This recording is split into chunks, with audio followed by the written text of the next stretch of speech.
প্রায় 50,000 অঙ্গীভূত যে আনসার, তাদের জন্য বছরে আনুষঙ্গিক খরচ আসছে 75 কোটি টাকা।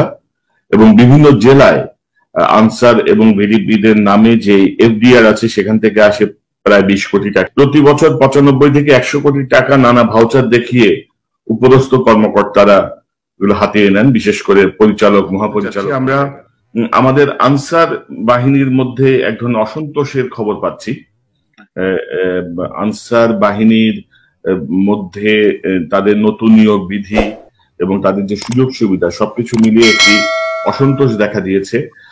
এবং তারা বিভিন্নভাবে সেই বিডিআর এর মতোই তারা বিভিন্নভাবে প্রধানমন্ত্রীর কাছে উড়ো চিঠি পাঠাচ্ছেন বা কর্মকর্তাদের কাছে উড়ো চিঠি পাঠাচ্ছেন। যেমন এরকম একটি চিঠির কপি আমার হাতে এসেছে, যার এই বিষয়টি নিয়ে আমরা আজকে মূলত হাইলাইট করতে চাই। কারণ আমরা চাই না যে এরকম ছোটখাটো ক্ষোভ বিক্ষোভকে কেন্দ্র করে আমাদের সেনাবাহিনীর উপরে আরেকটি আঘাত আসুক বা সুযোগ সন্ধানীরা কোনো সুযোগ নেই।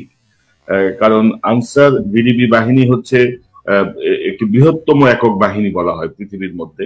তারা বলছেন যে কেপিআই তে তারা মূলত কাজ করেন, কি পয়েন্ট ইনস্টলেশন। প্রায় 50,000 অঙ্গীভূত যে আনসার, তাদের জন্য বছরে আনুষঙ্গিক খরচ আসছে 75 কোটি টাকা।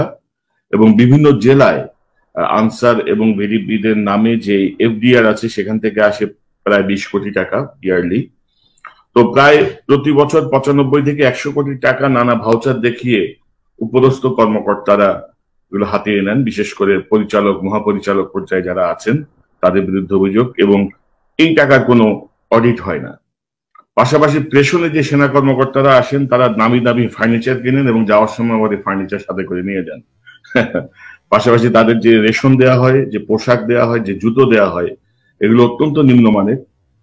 সাধারণত মানে উপরস্থ বসদের আত্মীয় স্বজনদেরকে দিয়ে এই সাপ্লাইয়ের কাজগুলো করা হয়। আনসারের পোশাক পরিবর্তনের ব্যাপারে একটি চাপ দেওয়া হচ্ছে, বলা হচ্ছে প্রধানমন্ত্রী চান এটি পোশাকটি চেঞ্জ হোক, এটি তারা চান না। এবং সাম্প্রতিক সময়ে জানেন যে ওই উপজেলা নির্বাহী কর্মকর্তাদের নিরাপত্তার জন্য আনসারের নিয়োগ দেওয়ার কথা বলা হলেও সেটি দেয়া হয়নি। কারণ আনসার সদস্যরা মনে করেন বা কর্মকর্তারা মনে করেন, ক্যাডার কর্মকর্তারা মনে করেন যে সেনাবাহিনী চায় না আনসারের সক্ষমতা বৃদ্ধি পাক। আরো বেশ কিছু দাবি আছে, আরো বেশ কিছু দুর্নীতি তারা এখানে তুলে ধরেছেন। যেমন তারা বলছেন যে আনসার নিয়োগের জন্য মন্ত্রণালয়ের অতিরিক্ত সচিব শাহেদ আলী 52 জনকে ব্যাটালিয়ন আনসার পদে চাকরি দিয়েছেন এবং তার পেছনে একটি অনেক বড় ধরনের অর্থের লেনদেন আছে। এবং পাশাপাশি তারা বলছেন যে সেনা কর্মকর্তা যারা এখানে পেছনে আসেন উপ মহাপরিচালক বা মহাপরিচালক পদে, তারা বিসিএস অফিসারদেরকে চোর বলে আখ্যায়িত করেন, যে তারা সব লুটুপুটে খাচ্ছে। আসলে চিত্রটা ভিন্ন। হিল ট্যাক্সে যখন চাকরি করেছি আমাদের ক্যাম্পের সাথে আনসারের লোক থাকতো, পিসি থাকতো একজন, ওটাকে বলে প্ল্যাটুন কমান্ডার। হ্যাঁ, তার সাথে আলাপ করতাম তোমাদের স্ট্রাকচার কি, বেতন কি। সে বলতো বেতন কি স্যার, আপনি চাইলে এখনই লাথি দিয়ে বের করে দিতে পারেন। আমাদের দিন আনি দিন খাই, মানে দিনে 50 টাকা, এখন তো 200 টাকা এরকম আর কি। মানে দে আর নট পার্মানেন্টলি মানে কি বলবো এটাকে, সার্ভেন্ট অফ দ্য গভর্নমেন্ট। আমরা যেমন বেতন পাই, রেশন পাই, রিটায়ার হলে টাকা পাই, ওদের সব কিছু ছিল না। আনসার, হ্যাঁ, হ্যাঁ, আনসারটার এখন যদি if you go to background, এগুলোতে কি ফুটে উঠবে জানেন?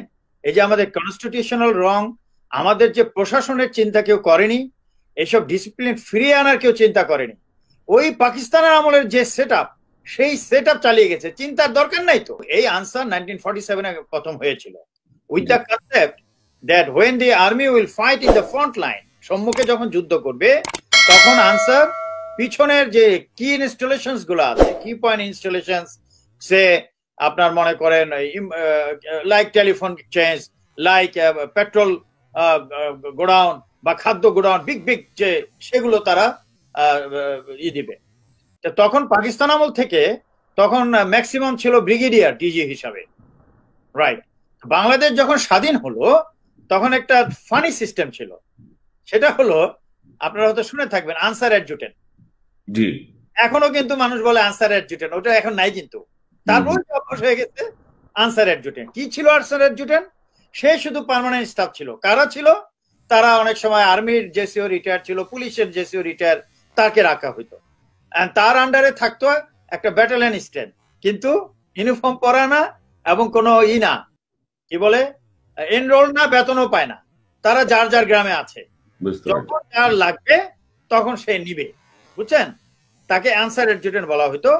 আর তার আনসার কমান্ডেন্ট কে ছিল জানেন? ডিসি। ডিসি তো হলো সবকিছুর মালিক, আসলে কাজ করে না কোনোটাই, বুঝছেন না?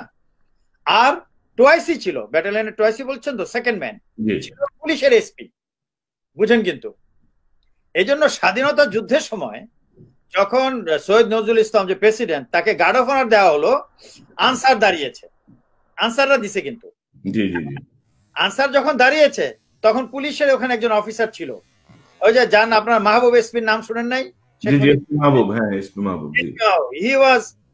হি ওয়াজ দেয়ার প্রেজেন্ট এট দ্যাট টাইম। সে তখন ডিজি এসপি বা একটা কিছু ছিল, সিনিয়র মোস্ট পুলিশ ওখানে। সে বলে এই কমান্ড আমি দিব। আনসারের কমান্ডার জাস্ট কমান্ড দিচ্ছিল, মানে সেলুট শুরু করবে, মানে আমি দিব কমান্ড, আমিও তো আনসারের টোয়াইসি, ওই যে আগের নিয়ম, বুঝছেন না?